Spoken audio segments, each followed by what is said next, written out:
Now at 10, a nonprofit sets the table with a sizable grant to help some schools in southeast Kansas produce food. Plus, a local elementary school cuts the ribbon on a brand new outdoor classroom. And Webb City invites the public out to celebrate homecoming and to paint the town red. The 4 states' most watched news starts now. A nonprofit group is turning a 7-figure grant into some green of another sort, and it's growing. This is KOAM News at 10. I'm Dow Quick. Kansas has awarded more than $1 million to a Pittsburgh organization. KOAM's Amber Jenkins explains how it benefits area schools. Community Green Farms is one of 5 nonprofits across the state that was awarded a $1,052,000 grant by the Kansas Department for Children and Families, and they're building farm classrooms. It's very new, and it's unlike really any foundation in the United States. We are taking a indoor container farm and turning it into a farm classroom. The first farm classroom started at Pittsburgh High School in 2022 and has been growing ever since. This will allow us to finish 7 farm classrooms at 7 counties in the state of Kansas. Planning all of these different skills that these farm classrooms can teach, but also they're growing a whole bunch of food for their school. Healthy food, nutritious food that schools buy a lot of lettuce for their salad bars, and now it'll be student-grown lettuce grown right there on campus. The amount of produce grown in the farm classrooms is enough to support backpack programs while taking up little space. Essentially, these farm classrooms have about 250 hanging vertical towers inside of them. Every single one of those towers can grow 8, 10 heads of lettuce at a time. So this little box is basically the equivalent of a 2-acre lettuce farm just scrunched inside of a shipping container. With farm classrooms like these, students can learn about agriculture and nutrition despite the weather conditions. Although parts of southeast Kansas are experiencing drought, students can still grow fresh produce. We want to do this in every single county in the state of Kansas. And so next 10 counties, phase 2, we're just going to move north a little. And we're just going to start picking away at the state until we've done all 105 Kansas counties. Reporting in Pittsburgh, Amber Jenkins, KOAM News. That grant is effective October 1st. Meadowview Elementary in Parsons, Kansas today held a ribbon-cutting ceremony unveiling its brand new outdoor classroom area. Former Federal Communications Commission Chairman Ajit Pai, who had attended the school, was at today's event. His financial donations helped fund that new area. Appreciate Ajit thinking of his elementary school. You know, so many times people will donate money to their colleges or their high schools or something, but you know, teachers here think they have an impact on their students, and when something like this happens, it's always nice to kind of get that reassurance that, yeah, we do make a difference for the kids when they leave here and go on in their lives. Work on that outdoor classroom finished in April. Let's check in with Chief Meteorologist Doug Heddy for a first look at the weather. Well, of course, we had showers. We had thunderstorms last night. It was a very loud, electric night. Thunderstorms into the morning hours, and then we broke out and saw sunshine. 83 for a high, just above our average high. The 80 record, 1954, 99. So it can still get hot this time of the year. Now, right now, it's 66, Monette, 71, Grand Lake, Carthage, 71, Pittsburgh, 71, 74 in Neodesha. But look at these slices of very heavy rain. Joplin got about 1.5 inches. A lot of areas around Pittsburgh got 2, 3, upwards to 4, also 3 to 5. Ottawa County down through McDonald County. So at least we got some good rain. Not everybody got the rain, but at least a good chunk of us did. There are a few little clouds out there, but besides that, we look pretty good as we go through the overnight. There could be a random shower late tonight, but better chances for rain down the road. We're going to talk about that here in a bit. 2, 3. The Children's Haven of Southwest Missouri today celebrated its 20th anniversary with that ribbon-cutting ceremony and the unveiling of their new pinwheel sculpture. The pinwheel is the national symbol of child abuse and neglect prevention, but for the Children's Haven, it also represents hope for the community. It made me feel like I was becoming part of something significant. It wasn't just a decorative thing that they were putting in their building, but it was actually an identity that they were building. In their 20 years of service, the Children's Haven has provided temporary shelter for more than 8,000 local children. The city of Chanute, Kansas is battling with the public library and the Safari Museum concerning facility repairs. The library and the museum operate in a city-owned building, rent-free, but the city maintains the agreement requires the organizations to pay for maintenance. And the groups say they can't afford the estimated $1 million cost to replace a malfunctioning HVAC system. City Commissioner says the city is proposing a new agreement, but there appears to be some confusion about exactly what this new arrangement would require. They're leasing from us and they'll pay a set amount each month and we'll fix everything, just like a normal rental of a house or a building or something like that from a landlord. What was understood was that the library and museum would be responsible for all upkeep, which included the HVAC system. The library board agreed they will sign the lease, but the museum still hasn't decided. They're going to meet again on Thursday. The discussion is not on the agenda for the city's Monday meeting. Folks in Webb City tonight showed their Cardinal pride at the annual Paint the Town Red homecoming event. There was a community bonfire at the middle school football field. There was also games and prizes and a hot dog cookout. It's part of the high school's festivities ahead of this Friday's homecoming football game.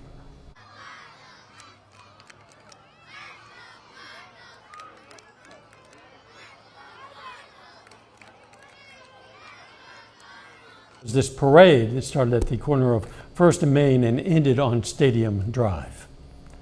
Coming up, the Federal Reserve Chairman says it's time to put the brakes on interest rate hikes for now.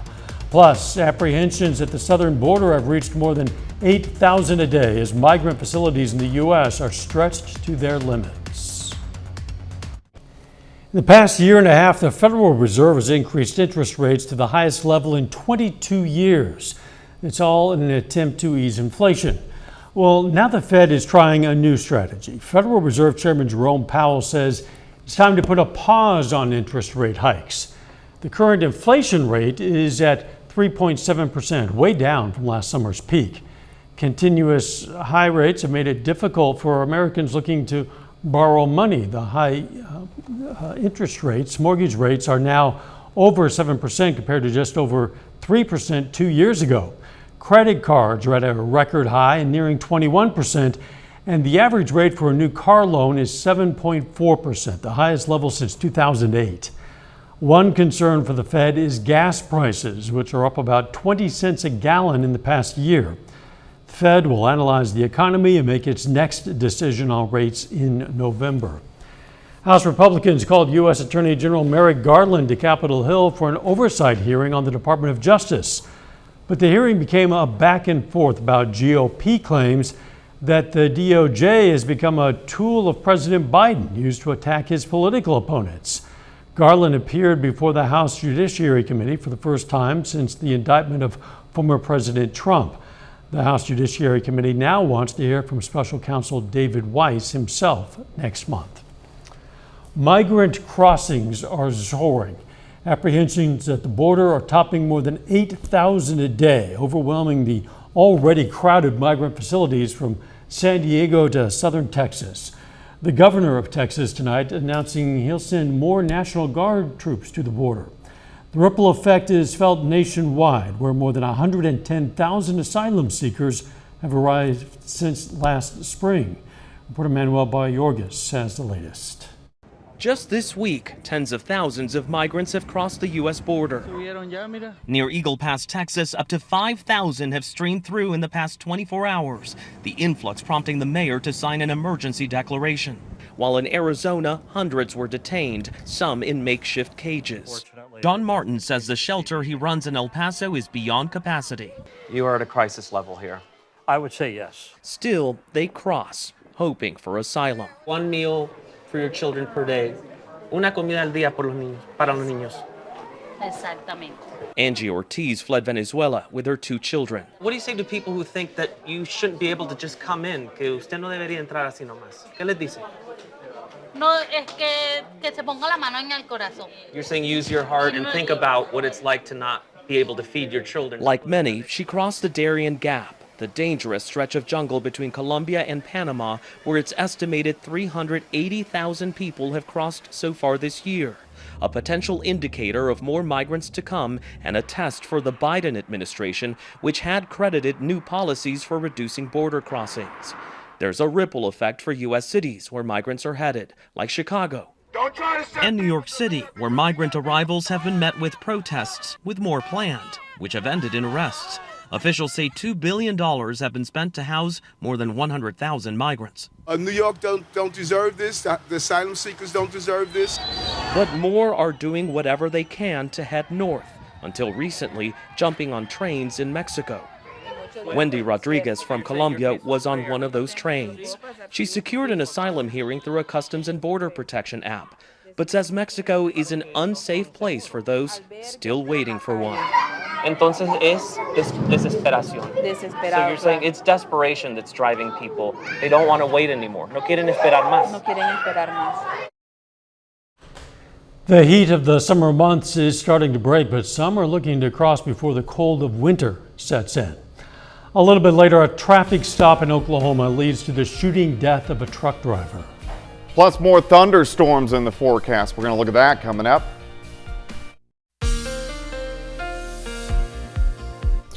Well, definitely it turned out to be a pretty decent afternoon after we had showers, thunderstorms last night. It was a very loud, electric night across the region, and about 3/4 of us got some pretty good amounts of rain. It looks pretty good right now. Indigo Sky Casino and Resort, of course, Indigo, just outside of Seneca, Missouri. All right, 0.8 of an inch at the Joplin Airport since midnight, 2.16 for the month. We're at 23, but look at last year, we were at 34, so we're well behind compared to where we were this time last year. Upper 60s, lower 70s will continue to drop back, mid 60s.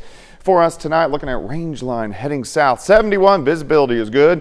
East-southeasterly winds at about 5 to 10. Not a whole bunch going on outside for us. We do have a few little clouds which are popping up, a few little showers across western parts of Arkansas, but northeastern Oklahoma, we may get a few showers trying to flare up late tonight into tomorrow morning, but I really think most of us are going to stay dry. We do have better chances for rain with our next two waves. Wave number 1 from the western high plains into the Rockies. Wave number 2, Idaho back through northern parts of Nevada. So wave 1 tomorrow night, wave 2 is going to push in Saturday night. All right, let's work you through time. We're going to stop at about 5 o'clock in the morning, mid 60s across the board. As we go through the morning hours, you can see a spotty shower or two. Most of you are going to be dry. We'll stop right around the noon hour, a few scattered showers, Kansas, Oklahoma, kind of work on through. Again, most of you will be dry.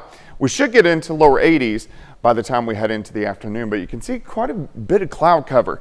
So mostly cloudy skies for us tomorrow. All right, 7:30, some scattered thunderstorms pop up, Kansas and Oklahoma, and then kind of flare up. So it could be another loud night tomorrow night, showers and thunderstorms. I'm not anticipating anything too strong or severe, which is good. Scattered thunderstorms continue through the night, even into Friday morning. So I'll stop at 8 a.m. Sitting into the mid 60s, scattered thunderstorms through the morning on Friday. And then I think once we get into Friday afternoon, we clear out. So perfect weather by the time high school football rolls around. How much rain can we get? Well, these are models. So what these do is they give you an idea of what can happen, but you can't say it's only going to be 1/10 of an inch in Carthage. I think most of us are going to pick up 1/4 to 1/2 inch, but there are going to be some areas that get upwards to about an inch. 63 in the morning, 78 by noon, 83 by 4 p.m., so a high temp of 84 degrees. That second system I was mentioning, we got to watch this for Saturday night into early Sunday morning. A greater severe threat to our north near Kansas City, but we are going to have a severe threat with showers and thunderstorms, which are going to roll through the area. So we're going to focus on that as well. 84 for us tomorrow. Some evening thunderstorms, some morning thunderstorms Friday. Evening thunderstorms Saturday night, morning thunderstorms on Sunday. As we go through next week, we dry out a bit, hit and miss storms late next week, temperatures 80s through the period. Getting to feel a little bit more like fall, We're Doug. slowly trending down. We are indeed. Thanks. A Coffeyville, Kansas man will face a jury trial for the May 2022 shooting death of another man. A court has set the trial of David Allen Jackson for next March. Jackson is charged with one count of premeditated first-degree murder in the fatal shooting of Melvin Simpson Jr. at Jackson's home in Coffeyville. Jackson, who has been in the Montgomery County Jail since the discovery of Simpson's death in May of 2022, plans to represent himself in that jury trial. Police say a man driving a car connected to a quadruple murder in Illinois was killed after a fiery interstate crash in Tulsa, Oklahoma today. Police say a man and a woman were both being investigated as people of interest in the murder of a family in Romeoville last weekend. Authorities say they located the car with a license plate connected to the murders in Oklahoma today. The driver sped off and crashed. The car then burst into flames. Officers then heard what sounded like 2 gunshots after the crash. Police say the male driver was found dead with a gunshot wound. The unidentified woman also had a gunshot wound and is in critical condition. And a truck driver is dead after being shot by a highway patrol trooper during a traffic stop in Stroud, Oklahoma. It happened this morning on the Turner Turnpike. Authorities say the trooper had pulled the driver of this semi-trailer over and the two got into an altercation. The trooper, they say, then opened fire. State Highway Patrol officials say they don't know why the driver was stopped or whether he had a weapon. They say the driver wasn't hauling anything and didn't have a trailer. Still ahead, highlights from this evening's soccer doubleheader between NEO and Murray State. And a Webb City and Missouri Southern baseball alum gets promoted to AAA. John Dales has those stories and more up next.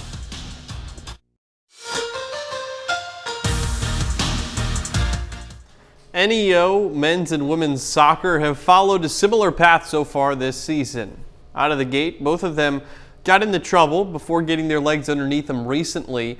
The men got their first win a couple games ago before earning a tie last time out at Connors State. The women won their first game of the season in that Connors State matchup. Lady Norse in some trouble early this evening against Murray State. Down 3-0, and the Aggies tack on another one right here. There's a laser into the top left corner by Mercedes Stumblinbear. Makes it 4-0. Second half, same score. Aggies threatening to score again. A chip over the top, but Jayla Lucas scoops it up for the Lady Norse.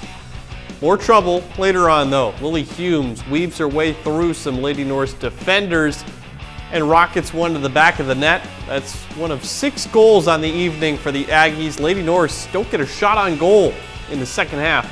They fall 6-0. Golden Norsemen trying to avenge the women's team's loss, led by National Goalkeeper of the Week, Davide Marzale.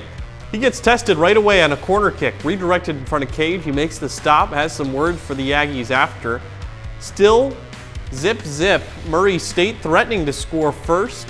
Nice lead pass, but Luis Alvarado, freshman from Joplin, wins it away. Great defensive stop for NEO. 25 minutes in, chance for NEO on a free kick, skied way past the cage. Another free kick opportunity.